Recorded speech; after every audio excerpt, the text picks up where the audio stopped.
Guys, welcome to my channel. I hope you are well. Today topic is characteristics of partnership. First, agreement. Partner who decide to start this business have to make a formal mutual agreement between them. जो भी business partnership business के या फिर normal कोई भी business हमने open करा है उसके अगर जो पार्टनर्स हैं वो एक बिजनेस को चालू करना चाहते हैं तो उनके बीच एक एग्रीमेंट बनना बहुत ज़रूरी होता है, एक म्यूचुअल अनुबंध बनना ज़रूरी होता है. This agreement is usually written और ओरल. ये जो एग्रीमेंट अनुबंध बन रहा है ये रिटन और ओरल दोनों हो सकता है. Numbers of partners.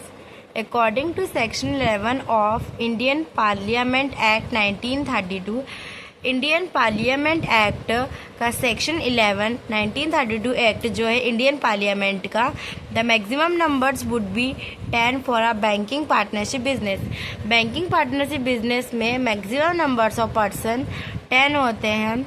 This number raises to 20 for other partnership business. 20 से ज़्यादा अगर दूसरे बिजनेस में 20 से ज़्यादा हो सकते हैं, पर बैंकिंग बिजनेस में 10 मेंबर्स होते हैं.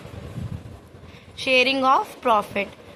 One of the primary feature of partnership is to make share the profit among the partner as per the agreed ratio. जो भी पार्टनर है बिजनेस चालू करा है उन्होंने, अब वो अपने तरफ से दोनों पूंजी ला रहे हैं और बिजनेस चला रहे हैं जितने भी पार्टनर से मिलके. तो वो लोग है ना पहले ही डिसाइड कर लेते हैं कि उन्हें कितना कितना मनी किसी पर्सन को, जो भी पर्सन है बिजनेस में, उनको बांटा जाएगा. तो एग्री रेशो वो पहले ही डिसाइड कर लेते हैं कि इस पर्सन का इतना एग्री रेशो रहेगा म्यूचुअल एग्रीमेंट पे. The liability of all the partner in partnership firm is unlimited.